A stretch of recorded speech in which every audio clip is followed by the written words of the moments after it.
पे आते हैं कि भारत का संविधान के किस संशोधन अधिनियम द्वारा देश की पंचायती राज संस्थाओं तथा यहाँ पे एक चीज छूट गया, नगर निकाय, ठीक है, नगर निकायों को संवैधानिक स्तर प्रदान किया गया। तो यहाँ पे 4 ऑप्शन आपको दिख रहे होंगे, आपको बताना है इसका करेक्ट आंसर। तो ध्यान रखिएगा, इसका जो करेक्ट आंसर होगा वो होगा घ होगा, मीन्स कि ध्यान रखिएगा पंचायती राज व्यवस्था की बात करते तो ये होगा 73वें संविधान संशोधन के तहत, और नगर निकाय की बात करें तो 74वें संविधान संशोधन के तहत, ठीक है। अगर हम अनुसूची की बात करें तो अनुसूची जो होता है ये 11 के अंतर्गत आता है। कौन? ये आपका हो जाएगा पंचायती राज व्यवस्था अनुसूची 11 के अंतर्गत, और अनुसूची 12 के अंतर्गत आ जाएगा नगर निकाय या नगर पालिका, ठीक है।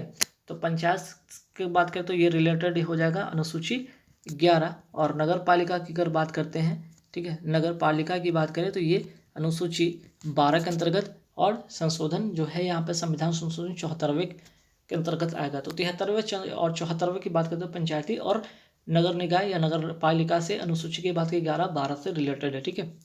आगे बढ़ेंगे क्वेश्चन पे कि सरदार पटेल को सरदार की उपाधि किस आंदोलन को सफल नेतृत्व के बाद प्रदान किया गया था? उसका जो करेक्ट आंसर होगा वो होगा बारदोली सत्याग्रह, ठीक है। इसका जो करेक्ट आंसर होगा बारदोली सत्याग्रह, इसका करेक्ट आंसर हो जाएगा। यहाँ पे एक चीज़ और जानने वाली बात ये है कि ध्यान रखिएगा कि ये जो हुआ था 1928 ईस्वी में, ठीक है, हुआ था 1928 ईस्वी में। यहाँ पे जो बारदोली के किसानों की समस्या को लेकर ये सत्याग्रह किया गया था, ठीक है। और यहाँ पे एक चीज़ जानने वाली बात है कि सरदार पटेल को लौह पुरुष की उपाधि दी गई थी, ठीक है। चलिए, और लौह पुरुष की उपाधि की अगर बात करें तो देशी रियासतों को भारत में विलय करने के लिए दिया गया था, है ना। आगे बढ़ते अगर एक चीज़ और यहाँ पे इंपॉर्टेंट बात करते हैं कि अहमदाबाद सूती वस्त्र मिल मजदूर को लेकर तथा खेरा किसानों को लेकर 1918 में गांधी जी ने सत्याग्रह चलाए थे। तो खेरा और अहमदाबाद मिल सत्याग्रह कब हुआ था? 1918 ईस्वी में, और गांधी जी के द्वारा ही चलाया गया था, जबकि बारदोली सत्याग्रह सरदार पटेल के द्वारा 1928 ईस्वी में चलाया गया था, ठीक। चलिए आगे बढ़ेंगे सवाल पे कि मधुमक्खी पालन को क्या कहा जाता है? 4 ऑप्शन है, काफ़ी इंपॉर्टेंट है, कई बार एग्जाम में पूछा गया है, ठीक। तो मधुमक्खी पालन को क्या कहा जाता है? एपी कल्चर, ठीक है, एपी कल्चर मधुमक्खी पालन को कहा जाता है। तो फिर पीसी कल्चर किसको कहा जाता है? तो यहाँ पे याद रखिए मत्स्य या मछली पालन को कहा जाता है ना। वही हॉर्टिकल्चर की बात करते हैं तो यहाँ पे हो गया स्टडी ऑफ प्लांट कह सकते हैं, ठीक है, study of plant, study of growing plant कह सकते हैं, ठीक है, स्टडी ऑफ ग्रोइंग ट्रीज कहिए, प्लांट कहिए, है ना, वेजिटेबल्स कहिए, फ्लावर्स कहिए, ठीक। वही बात करते हैं सिल्वी कल्चर की बात करते हैं तो ये हो जाएगा study of forest and woods, ठीक है। तो यहाँ से एपी कल्चर वाला काफ़ी बार एग्जाम में पूछा गया मधुमक्खी पालन को क्या कहा जाता है, ठीक। तो ध्यान रखिएगा सेरिकल्चर से भी रिलेटेड एक क्वेश्चन आता है तो रेशम के कीड़े का पालन क्या कहते हैं, पीसी कल्चर की तो बात होगी, और पोमोलॉजी भी पूछा जाता है तो फलों का अध्ययन के से पूछा जाता है। चलिए आगे बढ़ेंगे सवाल में, जल का शुद्धिकरण किया जाता है किसके द्वारा किया जाता है, ठीक है। पानी में क्या सब मिला देंगे जिससे कि उसका जो है उसका शुद्धिकरण हो जाएगा। तो उसका जो करेक्ट आंसर होगा वो होगा क्लोरीन द्वारा, यानी कि 20 का करेक्ट आंसर होगा। नेक्स्ट क्वेश्चन है कि यदि दूध से क्रीम को अलग कर दिया जाए तो दूध का घनत्व क्या होगा, ठीक है। तो इसका दूध का जो घनत्व होगा वो होगा बढ़ जाता है, ठीक है। आप इसको कर देंगे अलग तो ये दूध का क्या होगा, घनत्व क्या हो जाता है, बढ़ जाता है, ठीक है। और यहाँ पे एक चीज़ और इम्पॉर्टेंट, दूध की अगर शुद्धता की बात करें तो किससे मापा जाता है? तो लैक्टोमीटर से मापा जाता है। और दूध की अगर बात करें खट्टे होने का कारण क्या है? तो लैक्टिक अम्ल के कारण ये होता है। आगे बढ़ेंगे, काफ़ी इंपॉर्टेंट क्वेश्चन है कि आंसू में निम्नलिखित में कौन सा एंजाइम पाया जाता है?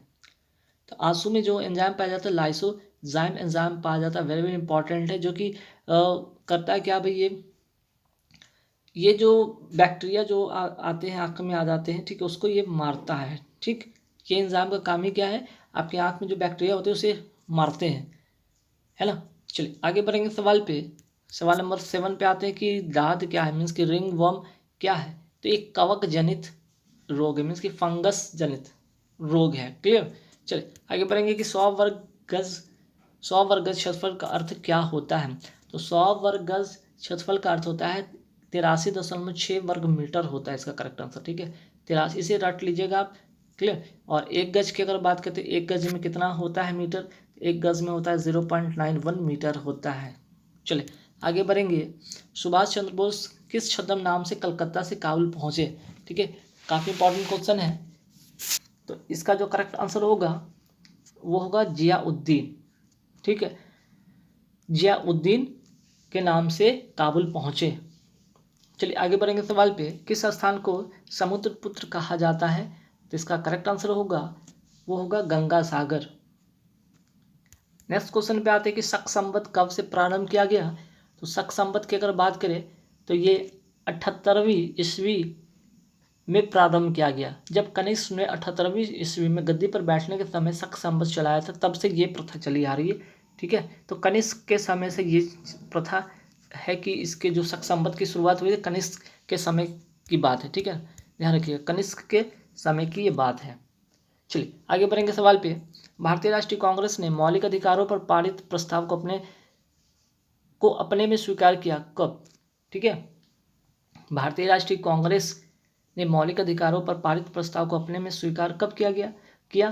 तो इसका जो करेक्ट आंसर हुआ कराची अधिवेशन 1931 में स्वीकार किया। कराची अधिवेशन 1931 में स्वीकार किया गया। और बात करें 1931 के कराची कांग्रेस अधिवेशन की अध्यक्षता किसने किया था? तो ये किया था सरदार वल्लभ भाई पटेल ने की थी। ठीक है, सरदार वल्लभ भाई पटेल ने इसकी अध्यक्षता की थी। ठीक है, आगे बढ़ेंगे सवाल पे कि संवहनीय वर्षा की कौन सी विशिष्टता नहीं होती है? संवहनीय वर्षा की कौन सी विशिष्टता नहीं है? तो इसका जो करेक्ट आंसर हो जाएगा वो हो जाएगा यह प्राय दोपहर से पहले होती है, ये नहीं होगा। ठीक है, संवहनीय वर्षा की यह विशिष्टता नहीं है कि यह प्राय दोपहर से पहले होती है। ठीक है, संवहनीय वर्षा की बात करें तो भूतल गर्म होने से वायु गर्म हो जाती है, वायु गर्म होकर फैलती है और हल्की हो जाती है, और हल्की वायु ऊपर उठने लगती है और संवहनीय धाराओं का निर्माण करती है, जिसके कारण ये वर्षा होती है। ठीक है, और संवहनीय वर्षा की बात करें तो इसमें मूसलाधार वर्षा होती है, बिजली और कर्क से युक्त वर्षा संवहनीय वर्षा जो होती है खासकर विषुवतीय प्रदेश में होता है। क्लियर। चलिए आगे बढ़ेंगे सवाल पे कि सूर्य हमें सूर्योदय के कुछ पहले और सूर्योदय के कुछ देर बाद तक दिखाई देता है, इसका रीज़न क्या है? तो इसका रीज़न है अपवर्तन के कारण। ठीक है, इसका रीज़न है अपवर्तन के कारण।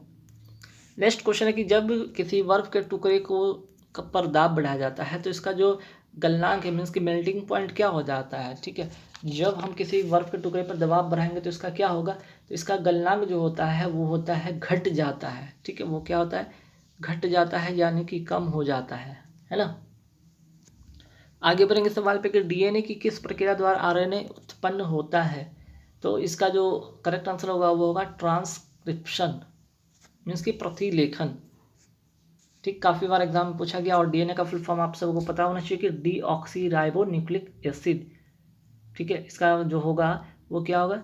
Deoxy ribo nucleic acid. ठीक है, नोट कर लेंगे। और अगर बात करते हैं कि डीएनए को आनुवांशिक पदार्थ तथा जीन को आनुवांशिक इकाई कहते हैं। डीएनए को क्या कहा जाता है? आनुवांशिक पदार्थ कहा जाता है। और जीन को क्या कहा जाता है? आनुवांशिक इकाई कहा जाता है। और डीएनए की अगर बात करें तो इसका जो क्रियात्मक खंड को जीन कहते हैं। ठीक है, डीएनए के ही क्रियात्मक खंड को क्या कहते हैं? जीन कहते हैं। आगे बढ़ेंगे सवाल पे। अब सूची का मिलान करना है। सूची में मिलान करना है कि भाई किसका कितना होता है। यहाँ पे हृदय का विकास जो होता है उसमें हृदय का खंड कितना होता है ये बताना है।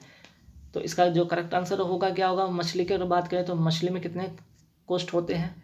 हार्ट में कितने कोष्ठ होते हैं, प्रकोष्ठ होते हैं?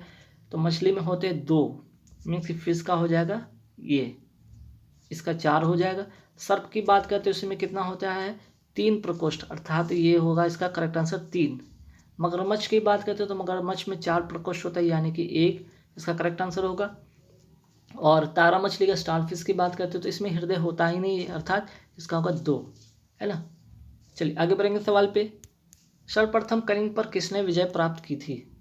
तो सर्वप्रथम कलिंग पर महापद्म नंद ने प्राप्त किया था। ठीक है, महापद्म नंद ने प्राप्त किया था, इसका करेक्ट आंसर होगा ग। ठीक है, चलिए आगे बढ़ेंगे सवाल पे कि गौतम बुद्ध ने अपना अंतिम उपदेश कहाँ दिया था? अंतिम उपदेश गौतम बुद्ध ने दिया था कुशीनगर में। ठीक है, इन्होंने अंतिम उपदेश दिया था कुशीनगर में। आगे बढ़ेंगे सवाल पे।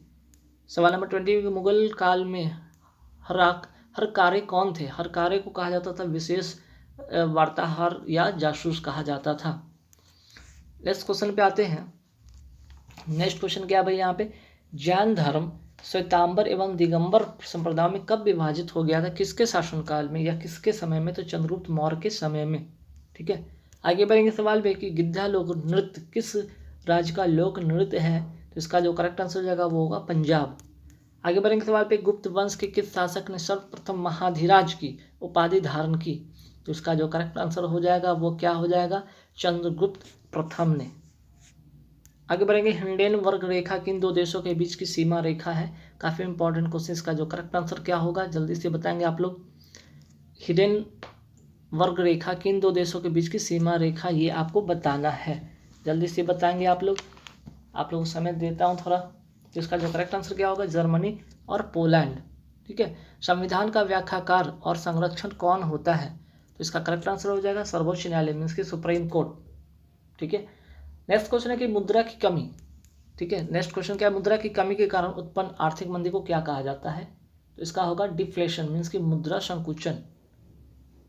नेक्स्ट क्वेश्चन पे आते हैं, भारत में हरित क्रांति का प्रारंभ कब किया गया था? तो इसका करेक्ट आंसर हो जाएगा 1966-67 ईस्वी में। ठीक है, नेक्स्ट क्वेश्चन आते हैं, वायुमंडल की सबसे ऊपरी सतह को क्या कहा जाता है? इसकी सबसे ऊपरी सतह को यानी कि सबसे बाहरी सतह को एक्सोस्फीयर कहा जाता है। नेक्स्ट क्वेश्चन पे आते हैं, अंतर्राष्ट्रीय बाघ दिवस कब मनाया जाता है? तो इसका करेक्ट आंसर जो हो जाएगा वो क्या होगा जल्दी से बताएंगे आप लोग। तो इसका करेक्ट आंसर हो जाएगा 29 जुलाई को। नेक्स्ट क्वेश्चन है, मौसम में बदलाव के लिए पृथ्वी की कौन सी प्रक्रिया जिम्मेदार होती है? तो इसका जो करेक्ट आंसर होगा रिवॉल्यूशन। रिवॉल्यूशन के कारण जो होता है, परिभ्रमण के कारण मौसम का बदलाव होता है। ठीक है, और रोटेशन के कारण क्या होता है? दिन और रात होता है। आगे बढ़ेंगे सवाल पे, संयुक्त राष्ट्र संघ की आधिकारिक भाषाएं कौन सी है? तो इसका करेक्ट आंसर हो जाएगा अंग्रेजी, फ्रेंच, चीनी, रूस, अरबी एवं स्पेनिश। ठीक है, चलिए आगे बढ़ेंगे सवाल पे, विश्व में सबसे बड़ी गल्फ कौन सी है? मीन्स की सबसे बड़ी खाड़ी कौन सी है? तो मैक्सिको की खाड़ी सबसे बड़ी खाड़ी है। आगे बढ़ेंगे, पोर्टलैंड सीमेंट के प्रमुख संगठन में कौन कौन सा चीज़ शामिल होता है? लाइम, सिलिका एवं एल्यूमिना। नेक्स्ट क्वेश्चन पे आते हैं कि इंसुलिन स्रावित होता है, किससे स्रावित होता है? तो ये पैंक्रियास से स्रावित होता है, अर्थात अग्नाशय से ये स्रावित होता है। नेक्स्ट क्वेश्चन है कि नंद वंश के पश्चात मगध पर किस वंश ने शासन किया? तो नंद वंश के बाद आया था मौर्य वंश। ठीक है, नंद वंश के बाद कौन आया था? तो मौर्य वंश आया था। काफ़ी वेरी वेरी इंपॉर्टेंट क्वेश्चन में से एक हो जाता है। ठीक है, चलिए, और यहाँ पे अगर बात करते हैं तो नंद वंश का अगर अंतिम शासक कौन था? तो धनानंद जो था इसका अंतिम शासक था। और धनानंद को कौन पराजित किया? तो चंद्रगुप्त मौर्य ने ही पराजित किया था, और इसी के बाद मौर्य वंश की उत्पत्ति होती है। चलिए आगे बढ़ेंगे सवाल पे कि बिहार में किस स्थान पर भारतीय राष्ट्रीय कांग्रेस का 1922 का अधिवेशन हुआ था? तो 1922 का अधिवेशन कहाँ पे हुआ? तो बिहार में गया में हुआ था। बिहार में गया में हुआ था। वेरी वेरी इंपॉर्टेंट क्वेश्चन है। और अगर इसकी अध्यक्षता की बात करते हैं, ये बहुत इंपॉर्टेंट क्वेश्चन है। अध्यक्षता की बात करें तो अध्यक्षता कौन किया था? अध्यक्षता किया था CR दास ने किया था। ठीक है, CR दास ने किया था इसके अध्यक्षता। वेरी वेरी इंपॉर्टेंट क्वेश्चन है, आप नोट कर लेंगे। चलिए आगे बढ़ेंगे सवाल पे। नेक्स्ट क्वेश्चन है कि परावैंगनी किरणों को सर्वप्रथम किसने देखा था? तो इसका जो करेक्ट आंसर क्या होगा? जोहान विल्हेल्म रीटर ने। ठीक है, जोहान रीटर भी शॉर्टकट में बोल सकते हैं, जोहान विल्हेल्म रीटर ने, है ना। नेक्स्ट क्वेश्चन कि हमारा राष्ट्रीय गान प्रथम बार कब और कहाँ गाया गया था? तो 27 दिसंबर 1911 के कलकत्ता अधिवेशन में गाया गया था। ठीक है, काफ़ी इंपॉर्टेंट क्वेश्चन है। 27 दिसंबर 1911 के कलकत्ता अधिवेशन में गाया गया था। ठीक, और इस समय जो इसकी अध्यक्षता कौन कर रहे थे, ये भी इंपॉर्टेंट क्वेश्चन है। जब ये गाया गया था इसकी अध्यक्षता कौन किया था, किन्होंने किया था? तो पंडित, नोट कर लीजिएगा, पंडित विशन नारायण। ठीक है, विशन नारायण धर ने किया था। तो इस समय जो अध्यक्षता यहाँ पे जो राष्ट्रीय कांग्रेस की अध्यक्षता 1911 वाले कलकत्ता अधिवेशन का हुआ था, उसमें अध्यक्षता किन्होंने किया था? तो पंडित विश्व नारायण धर ने किया था। काफ़ी इंपॉर्टेंट क्वेश्चन है। ठीक है, और यहाँ पे एक और क्वेश्चन आ जाता है कि सर्वप्रथम राष्ट्रीय गीत, ये तो हो गया राष्ट्रीय गान की बात हो गई। राष्ट्रीय गीत सर्वप्रथम कब गया था? 1896 में गया था। एक और अलग से नोट कर सकते हैं, राष्ट्रीय गीत की बात करते हैं। राष्ट्रीय गीत कब गाया गया था? तो 1896 के कलकत्ता के कांग्रेस, ये भी कलकत्ता के ही कांग्रेस के अधिवेशन में गाया गया था। ध्यान रखिए, दोनों कलकत्ता कांग्रेस अधिवेशन में गाया गया था। कलकत्ता के कांग्रेस अधिवेशन में वो 1911 में गाया गया था, 1896 में गाया था। ठीक है, चलिए आगे बढ़ेंगे सवाल पे। संगीत नाटक अकादमी देश में नृत्य नाटक एवं संगीत के विकास का संवर्धन करती स्थापना कब हुआ था? इसकी स्थापना कब हुआ था? इसका जो करेक्ट आंसर हो जाएगा वो होगा 1953। आगे बढ़ेंगे। डीएनए फिंगरप्रिंटिंग के आविष्कारक, डीएनए के जो फिंगरप्रिंटिंग के आविष्कारक कौन थे? Professor Alec Jeffreys. तो पूछा गया कि कहाँ के निवासी थे? तो सोवियत रूस के निवासी थे। क्लियर। नेक्स्ट क्वेश्चन है कि मध्य प्रदेश में बैंक नोट छापने वाला कागज बनाया जाता है, कहाँ पे बनाया जाता है? तो बैंक मध्य प्रदेश के देवास में। आगे बढ़ेंगे। मिट्टी के तेल के लैंप में बत्ती में तेल चढ़ने का कारण क्या है? तो इसका कारण है कोशिकत्व। ठीक है। नेक्स्ट क्वेश्चन, निम्नलिखित में सबसे कम तरंगदैर्घ्य विकिरण किसका है? तो इसका करेक्ट आंसर हो जाएगा एक्स किरण। ठीक है, इसका जो करेक्ट आंसर हो जाएगा वो होगा एक्स किरण। नेक्स्ट क्वेश्चन, इंद्रधनुष बनने का कारण क्या है? तो इंद्रधनुष बनने का कारण क्या है, जल्दी बताएंगे। तो इसका कारण है अपवर्तन। ठीक है, इंद्रधनुष बनने का कारण क्या है? अपवर्तन। ठीक, आगे बढ़ेंगे। पानी के अंदर गोताखोर सांस लेने के लिए प्रयोग करते हैं, किस चीज़ का प्रयोग करते हैं बताइए? O2 एवं He। O2 एवं He कहने का मतलब कि ऑक्सीजन एवं हीलियम का मिश्रण। नेक्स्ट क्वेश्चन, किस अयस्क में मैडम क्यूरी ने रेडियम प्राप्त किया था? तो रेडियम प्राप्त किया था पिच ब्लेंड। ठीक है, पिच ब्लेंड अयस्क से मैडम क्यूरी ने रेडियम प्राप्त किया था। और रेडियम रेडियो एक्टिव तत्व है, ये भी जान लीजिए। ठीक, चलिए आगे बढ़ेंगे। और राष्ट्रीय युवा दिवस कब मनाया जाता है? तो राष्ट्रीय युवा दिवस मनाया जाता है 12 जनवरी को। और किसके जन्मदिन के दिवस पे मनाया जाता है? तो स्वामी विवेकानंद के जन्मदिन पर, विवेकानंद के जन्म दिवस पर। ठीक है, जन्म दिवस पर ये मनाया जाता है। ठीक है, नेक्स्ट क्वेश्चन पे आते हैं कि देवधर ट्रॉफी किस खेल से संबंधित है? तो देवधर ट्रॉफी जो है ये क्रिकेट से संबंधित है। तो क्रिकेट से संबंधित देवधर ट्रॉफी के अलावा और भी है, जैसे कि आप नोट करिएगा, यहाँ पे ईरानी ट्रॉफी होता है, रणजी ट्रॉफी भी होता है। तो ये भी काफ़ी बार पूछा गया है क्वेश्चन। ठीक है, नेक्स्ट क्वेश्चन, क्लोरोफॉर्म को हवा तथा सूर्य के प्रकाश में रखने पर क्या प्राप्त होता है? तो क्लोरोफॉर्म को अगर ऐसा रखेंगे, ऐसे करेंगे तो ये फॉस्फेजिन, ठीक है, फॉस्फेजिन प्राप्त होता है। और नेक्स्ट क्वेश्चन पे आते हैं कि निम्नलिखित में किस विटामिन की कमी से जनन क्षमता की कमी होती है? तो इसका जो करेक्ट आंसर हो जाएगा वो हो जाएगा विटामिन ई की कमी से। ठीक है, एक और यहाँ से क्वेश्चन काफ़ी इंपॉर्टेंट है, जैसे कि vitamin A, vitamin D, vitamin E और के वसा में घुलनशील विटामिन है। ठीक है, ये क्या है? वसा में घुलनशील है। ठीक है ना, ये घुलनशील है। ए डी ई के वसा में घुलनशील विटामिन है, ध्यान रखिएगा। जबकि बी और सी जो है जल में घुलनशील है, काफ़ी बार पूछा गया, जल में घुलनशील है। ठीक है, तो बी और सी जल में घुलनशील है और बाकी ए डी ई के वसा में घुलनशील हैं।